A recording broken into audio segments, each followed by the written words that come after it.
নমস্কার সকলকে।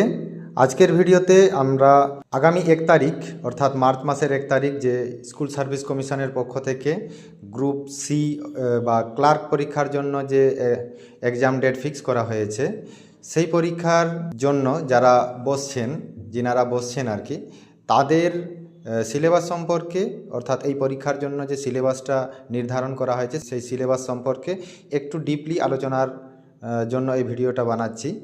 তবে যিনারা এই পরীক্ষায় বসতে চলেছেন আপনারা অবশ্যই ভিডিওটি শেষ পর্যন্ত দেখবেন। তাতে আপনার এই পরীক্ষার জন্য যে সিলেবাস ইনক্লুড রয়েছে বা সিলেবাসটা তৈরি করা হয়েছে সেটা আপনার কাছে অনেকখানি ক্লিয়ার হয়ে যাবে।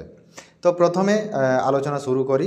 এখানে প্রথমেই রয়েছে জেনারেল নলেজ অর্থাৎ সাধারণ জ্ঞান, আর তারপরে রয়েছে কারেন্ট অ্যাফেয়ার্স সাম্প্রতিক ঘটনা থেকে, জেনারেল ইংলিশ অর্থাৎ সাধারণ ইংলিশ, আর রয়েছে পাটিগণিত বা অ্যারিথমেটিক। আচ্ছা, এখানে বলা হচ্ছে সাধারণ জ্ঞান থেকে আপনাকে যে সমস্ত টপিকগুলো আপনাকে আপনাকে দেখে যেতে হবে সেগুলো হচ্ছে, এখানে যে বিষয়ভিত্তিক টপিক যেগুলো রয়েছে সেখানে হচ্ছে ভারতের ভূগোল অর্থাৎ ভূগোলের মধ্যে রয়েছে রাজ্য, নদী, পর্বত, আবহাওয়া। এরপরে রয়েছে ভারত ও বিশ্ব ইতিহাস, এর মধ্যে রয়েছে স্বাধীনতা আন্দোলন, পুরাতন সভ্যতা ইত্যাদি, এগুলো আপনার ইতিহাসের মধ্যে থাকছে। এরপরে রয়েছে ভারতের সাংস্কৃতিক ঐতিহ্য, ভারতের সংবিধান ও রাজনীতি, বিশ্ব ও ভারতের প্রধান সংস্থা বা সংগঠন। এরপরে রয়েছে বিখ্যাত স্থান ও ব্যক্তিত্ব। এর সঙ্গে রয়েছে প্রাকৃতিক বিজ্ঞান সম্পর্কিত সাধারণ জ্ঞান। এরপরে রয়েছে ভারত ও তার প্রতিবেশী দেশসমূহ, আর সাম্প্রতিক ঘটনাবলী, রাজনীতি, বিজ্ঞান, সমাজ ইত্যাদি। অর্থাৎ এই সাধারণ জ্ঞানের মধ্যে যে টপিকগুলো বললাম এই টপিকগুলোর মধ্যে ভালো করে আপনারা দেখে যাবেন।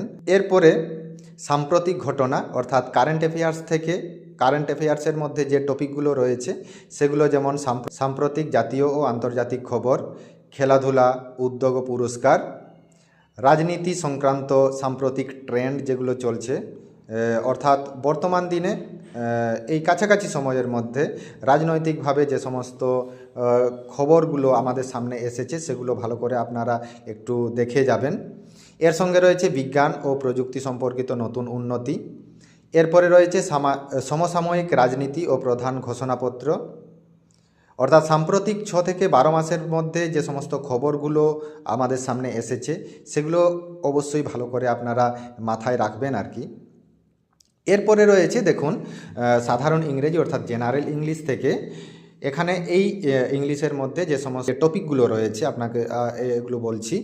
যেমন ভোকাবুলারি রয়েছে, শব্দভাণ্ডার, সিন্টোনিম ও অ্যানোনিম অর্থাৎ প্রতিশব্দ ও বিপরীত শব্দ, সেন্টেন্স স্ট্রাকচার অর্থাৎ বাক্য গঠনের যে মূল বিষয়গুলো অর্থাৎ একদম বেসিক জিনিস যেটা আমাদের আছে সেই বিষয়টা আপনাদেরকে সকলকে এটা ভালো করে জেনে রাখতে হবে। এরপরে রয়েছে গ্রামার অ্যান্ড রুলস অর্থাৎ ব্যাকরণের মধ্যে। এরপরে রয়েছে এরর স্পটিং অর্থাৎ ভুল শনাক্তকরণ, অর্থাৎ যে ভুল শব্দ থাকবে তার মধ্যে আপনাকে চিনতে হবে কোনটা ভুল বা সঠিক শব্দটা চিনতে হবে, সেটা একটা। এর সঙ্গে রয়েছে ফিল ইন দ্য ব্ল্যাঙ্কস অর্থাৎ শূন্যস্থান পূরণ করো। এরপরে দেখুন পাটিগণিত অর্থাৎ ম্যাথমেটিক্সের মধ্যে রয়েছে। এই অংশে সাধারণ অঙ্ক অর্থাৎ ম্যাথের মূল টপিকসমূহ যেগুলো রয়েছে একটু বলে দিচ্ছি। গণিতের গুরুত্বপূর্ণ টপিকগুলো যেগুলো রয়েছে এখানে আছে সমানুপাত অর্থাৎ রেশিও ও প্রপোর্শন, শতাংশ যেটা পার্সেন্টেজ বলা হচ্ছে, লাভ ক্ষতি প্রফিট অ্যান্ড লস। এরপরে রয়েছে ছাড় ও সহজ এবং জটিল সুদ, এটা রয়েছে।